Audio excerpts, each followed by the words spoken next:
اللہ اللہ اللہ، کوئی دیوبندی، کوئی بریلوی، کوئی شیعہ اپنی ہندوستان میں آمد، اپنی تاریخ کوئی نہیں بیان کرے گا۔ کیوں نہیں کرے گا؟ کیا میں یہ کہہ رہا ہوں کہ وہ تاریخ بیان نہیں کر سکتے؟ میں یہ کہہ رہا ہوں؟ نہیں، یہ بات نہیں۔ وہ اپنی تاریخ اس لیے بیان نہیں کرتے کہ اگر وہ اپنی تاریخ بیان کریں تو ان کا یوم ولادت تمہارے سامنے آ جائے گا۔ ان کا یوم ولادت تمہارے سامنے آ جائے گا کہ کب حنفی ہندوستان میں آئے، کون سا حنفی۔ میں آج بھی کہہ رہا ہوں، اللہ اللہ، ہم سے لڑنے کی بجائے اپنی تاریخ بیان کرو۔ بتاؤ سب سے پہلا کون سا حنفی ہندوستان میں آیا؟ کہاں آیا؟ کب آیا؟ کہاں آیا؟ کب آیا؟ کون آیا؟ بس میں نے تین باتیں کی ہیں۔ میں نے تین باتیں کی ہیں، کون آیا، کہاں آیا، کب آیا۔ یہ میں نے تاریخ آپ کے سامنے۔ اور میں آپ کو ایک بات بتا دوں، دنیا کا کوئی پڑھا لکھا ہوا آدمی شمشاد سلفی کی اس بات کو چیلنج نہیں کر سکتا۔ سب سے پہلے بر صغیر پاک و ہند میں دو صحابی آئے، مغیرہ بن ابی العاص ثقفی، حکم بن ابی العاص ثقفی۔ یہ ہماری تاریخ ہے۔ ہم ہندوستان میں رسول اللہ صلی اللہ علیہ وسلم کے 10 سال بعد موجود تھے۔ اللہ اللہ اللہ اللہ۔ آج اگر کوئی شخص یہ کہتا ہے کہ ہم انگریزوں کی پیداوار ہیں، وہ آدمی لوگوں کی آنکھوں میں دھول جھونکتا ہے۔ اس کو تاریخ کا پتہ نہیں، اس کو تاریخ کا پتہ نہیں۔ بر صغیر پاک و ہند میں سب سے پہلے صحابہ آئے، اور اس کی وجہ کیا ہے؟ سب سے پہلے صحابی کیوں آئے، اس کی وجہ کیا ہے؟ میں آپ کو بتا رہا ہوں کہ میاں صاحب، ہم لوگ کوفے کی ڈاک نہیں مانتے۔ کوفے کی ڈاک بولو، او بولو، ہم کوفے کی ڈاک، چونکہ کوفے سے کبھی خیر کی خبر آئی نہیں۔ کوفے سے کبھی خیر کی خبر بولو، ہائے ہائے، جب کبھی خبر آئی تو مسلم بن عقیل، اور اس سے پہلے علی، مسلم بن عقیل، اور پھر حضرت حسین کے قتل کی خبر آئی کوفے سے۔ کوفے سے کبھی خیر کی خبر نہیں آئی۔ یہ حقائق ہیں۔ اس لیے ہم نہ کوفے کی ڈاک مانگتے ہیں اور نہ کوفے کے کسی امام کو بولو۔ اب ڈرنے لگ گئے۔ اللہ اللہ اللہ۔ آہا، جناب حضرت فاروق اعظم کی خلافت میں یہ دو صحابی آئے۔ اب ایک صحابی سندھ میں رہ گئے اور ایک صحابی اسی کشتی میں بیٹھ کے بمبئی کی طرف چل پڑے۔ اور بمبئی کی بندرگاہ، میں نے کتنے لوگوں سے پوچھا جو بمبئی کے علاقے سے حج کے لیے یا عمرے کے لیے آتے ہیں، حرمین میں ان سے ملاقات ہوتی ہے۔ میں نے کتنے لوگوں سے پوچھا کہ بمبئی کی وہ بندرگاہ جس کا نام تھانہ ہے، کیا آج وہ بندرگاہ موجود ہے؟ آج بھی وہ بندرگاہ موجود ہے بمبئی میں، جہاں پر ان دونوں بھائیوں میں سے ایک بھائی نے جا کے اپنی کشتی باندھی۔ اور میں نے اسی لیے کہا ہے، بمبئی کے راستے ہمارے لیے نئے نہیں ہیں۔ بمبئی کے راستے ہمارے لیے نئے نہیں ہیں، ہم پرانا راستہ جانتے ہیں۔ صحابہ نے ہمارے لیے راستہ متعین کر رکھا ہے، اور بمبئی کے راستے اسی سمندر کے راستے بمبئی پہ پہلے بھی حملہ ہوا، بعد میں اب دوبارہ بھی ہوگا۔ ہمارا تو راستہ متعین ہے، اصحاب محمد متعین کر گئے۔ اللہ اللہ اللہ اللہ۔ بہرحال جناب حضرت فاروق اعظم کی خلافت میں 12 صحابی، بولو کتنے؟ 12 بولو سارے بھائی، میں نے یاد کروا کے تمہاری جان چھوڑنی۔ 12 سے زیادہ جناب حضرت فاروق اعظم کی خلافت میں کتنے صحابی؟ 12 صحابی بر صغیر پاک و ہند میں آئے۔ کتنے بولو؟ 12۔ اللہ اللہ اللہ۔ کتنے صحابی؟ 12 مجھے جتنی دفعہ بات دہرانی پڑی میں نے دہرانی ہے، لیکن تمہیں یاد کرا دیں گے۔ کتنے صحابی آئے؟ 12 اور 5 صحابی جناب حضرت عثمان کی خلافت میں آئے۔ 12 5 اور 3 صحابی جناب حضرت علی کی خلافت میں آئے، اور 4 صحابی جناب حضرت امیر معاویہ کی خلافت میں آئے، اور 1 صحابی یزید کے دور حکومت میں آیا۔ 25 صحابہ سن 62 ہجری سے پہلے 25 صحابہ بر صغیر پاک و ہند میں کیا لے کے آئے تھے؟ مجھے بتائیے تو صحیح۔ ان کے پاس کیا تھا؟ ان کے پاس اللہ کی کتاب تھی اور حضرت محمد صلی اللہ علیہ وسلم کی حدیث تھی۔ ہائے ہائے، اللہ اللہ اللہ۔ آہا، یہ 25 صحابی آئے۔ ایک دن میں سندھ میں تقریر کر رہا ہوں، چک آرائیاں سکھر کے قریب، چک آرائیاں سکھر کے قریب۔ اچھا، وہاں اکثریت سندھیوں کی میرے سامنے بیٹھی بھی۔ میں نے جب ان کو کہا نا، او سندھیو تمہیں مبارک ہو، تم کتنے مبارک ہو، تمہاری زمین کتنی مبارک ہے کہ اس زمین نے 25 صحابہ کے پاؤں بھی چومے، ہاتھ بھی چومے اور ماتھا بھی چوما۔ اللہ اللہ۔ 25 صحابہ، 25 صحابہ کی بات کر رہا ہوں، اور 92 ہجری میں 62 تک میں بات لے گیا ہوں، اب 92 ہجری کی بات کر رہا ہوں۔ محمد بن قاسم، بتائیے کتنا لشکر تھا محمد بن قاسم کا؟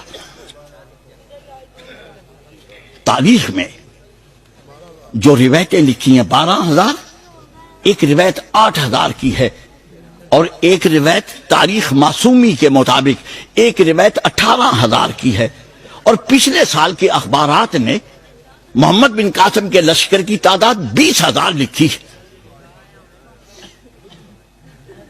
20,000 ہوں، 18,000 ہوں، 12,000 ہوں، 8,000 ہوں، بس مجھے آپ یہ فرما دیں، اللہ اللہ، ذرا وہ منظر اپنے ذہنوں میں لاؤ، جب یہ 8,000 12,000 18,000 20,000 جب نماز پڑھتے ہوں گے، اللہ اللہ کیفیت کیا ہوتی ہوگی۔ اور سندھ کی زمین نے ہماری آمین کی آواز سنی، سندھ کے آسمان نے ہمیں اپنے نیچے رفع یدین کرتے ہوئے دیکھا۔ کیوں یہ بات کیوں کہہ رہا ہوں؟ یہ بات کیوں کہہ رہا ہوں؟ 92 ہجری کی بات کر رہا ہوں، جناب حضرت امام ابو حنیفہ 80 میں پیدا ہوئے۔ بولو اللہ اللہ اللہ اللہ۔ جناب حضرت امام ابو حنیفہ بولو 80 میں پیدا ہوئے۔ میں 12 کی بات کر رہا ہوں، جب تم 12 سال کے تھے ہم 20,000 کی تعداد میں سندھ میں موجود تھے۔ اللہ اللہ اللہ۔ جب تم 12 سال کے تھے، ہائے ہائے تمہارا لڑک پن تھا، ہماری جوانی تھی، ہمارے ہاتھ میں تلوار تھی، اور تم 12 سال کے بچے تھے۔ کوئی تردید کرے، کوئی تردید کرے۔ رجال السندھ والہند، العقد السمین، ان دونوں کتابوں میں یہ واقعات لکھے ہوئے جو میں نے آپ کے سامنے ذکر کیے. جناب حضرت محمد بن قاسم رحمت اللہ تعالی علیہ، اللہ اللہ اللہ، بس ایک غلط فہمی کا ازالہ کرنا چاہتا ہوں. علماء تشریف فرمائیں، بولو محمد بن قاسم کی عمر کتنی تھی؟ 17-18 سال. اللہ اللہ اللہ اللہ، بس یہی غلط فہمی دور کرنا چاہتا ہوں. محمد بن قاسم کی عمر اس وقت 26 یا 27 سال تھی. ماشاءاللہ. بولو کتنی تھی؟ 26 یا 27. آئے ہائے، یہ آپ کی تاریخ جو اسکولوں میں پڑھائی جا رہی ہے، کالجوں میں، یونیورسٹیوں میں، یا تمہارے پاس جو لائبریریوں میں کتابیں ہیں، ان میں سب میں 17 سال عمر لکھی ہے. اور یہ بھی لکھا ہے، کس میں لکھا ہے 26؟ بتاؤ. اچھا اچھا ماشاء اللہ، 26 یا 27 سال. اور پھر یہ بھی لکھا محمد بن قاسم داماد تھے حجاج بن یوسف کے، اور بھائی کے بیٹے تھے. نہ ان میں سے کوئی بات بھی صحیح نہیں. نہ داماد تھے نہ بھتیجے تھے، صرف ثقفی تھے. صرف بولو، صرف ثقفی تھے. آپ العقد السمین میں یہ ساری باتیں میری پڑھیں گے. کہاں پڑھیں گے؟ بولو. العقد السمین میں آپ یہ ساری باتیں پڑھیں گے. میں اب واپس جانے لگا ہوں میاں صاحب مدینے. چلا جاؤں؟ بولو. چلا جاؤں؟ آؤ سارے ہی چلیں، تصور میں چلیں، تخیل میں چلیں.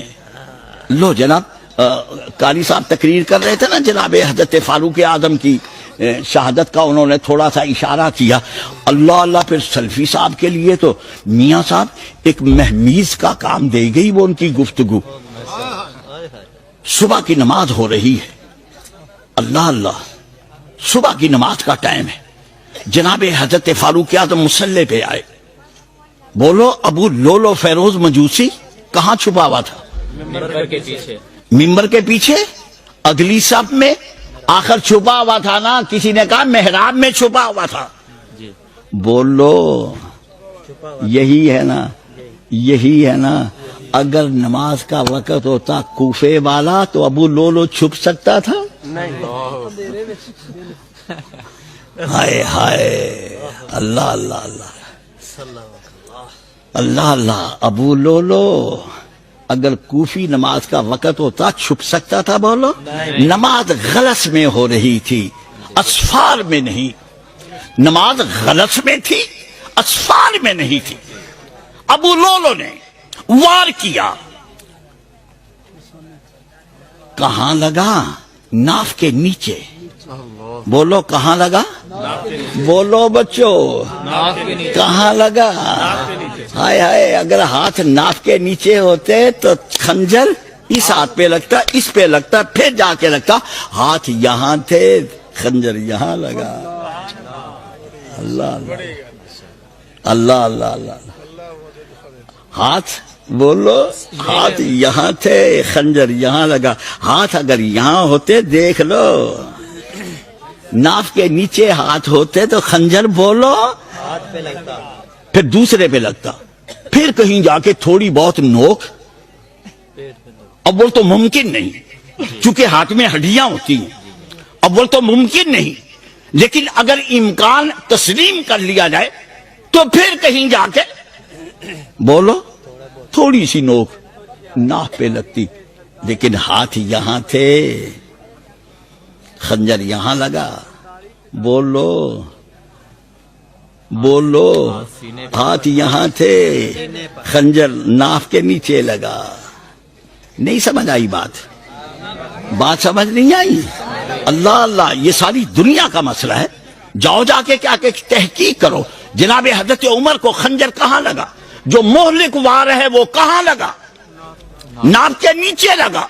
ہاتھ سینے پہ تھے، خنجر بولو ناف کے نیچے لگا. اور ویسے بھی میاں صاحب، ویسے بھی اللہ اللہ، دیوبندیوں کی بچیاں میری بچیاں، بولو ٹھیک، دیوبندیوں کی بچیاں بولو میری بچیاں، تیری تو بہنیں لگتی ہیں، سب کی کہنا میری بچیاں، بولو ٹھیک ہے، میری بچیاں، اور بریلویوں کی بچیاں میری بچیاں۔ الفاظ یاد رکھو، کل کوئی غلط معنی نہ پہنائے، دیوبندیوں کی بچیاں بریلویوں کی بچیاں میری بچیاں۔ ہائے ہائے، میں کیوں کہہ رہا ہوں، وجہ کیا ہے؟ مجھے ان کے اوپر رحم بھی آتا ہے، ترس بھی آتا ہے، پیار بھی آتا ہے کہ میری بچیاں کھاتی ان کا ہیں، گاتی ہمارا ہیں۔ بولو، ہائے ہائے، کہتی ابا جی بالکل ٹھیک ہے، بالکل ٹھیک ہے، میں آپ کی بیٹی ہوں، لیکن ووٹ سیلفی صاحب کو دوں گی، ہاتھ نماز میں سینے پہ باندھوں گی، ہاتھ نماز میں سینے پہ باندھوں گی، ورنہ میں کہہ رہا ہوں اللہ اللہ، دنیا میں اللہ نے وہ بچہ پیدا نہیں کیا کہ جو یہ ثابت کرے مرد کے لیے ناف کے نیچے اور عورتوں کے لیے سینے پہ ہاتھ باندھنے کی کوئی روایت پیش نہیں کی جا سکتی۔ یہ تقسیم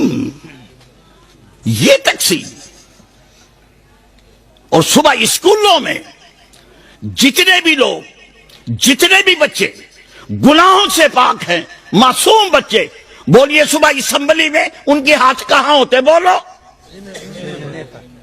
سینے پہ ہاتھ رکھ کے کہتے لب پہ آتی ہے دعا بن کے تمنا میں۔ بولو، کبھی کسی بچے نے یہاں ہاتھ باندھ کے یہ دعا پڑھی؟ فطرت کے خلاف ہے، اور نماز میں تو بطور خاص فطرت کے خلاف ہے۔ کیوں؟ اس لیے کہ نماز میں ہم لوگ، بولو، نماز میں ہم لوگ کیا کرتے؟ معافی مانگتے اللہ سے، اپنے گناہوں کا اعتراف کرتے، اللہ کی رحمت کی طلب کرتے ہیں۔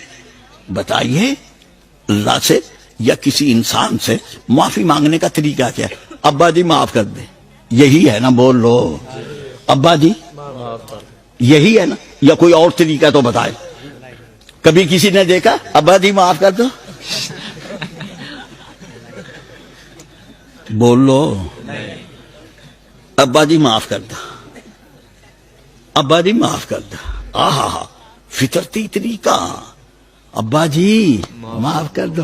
مجھے ایک آدمی کہنے لگا سلفی صاحب ہماری نمازیں کیا ہیں؟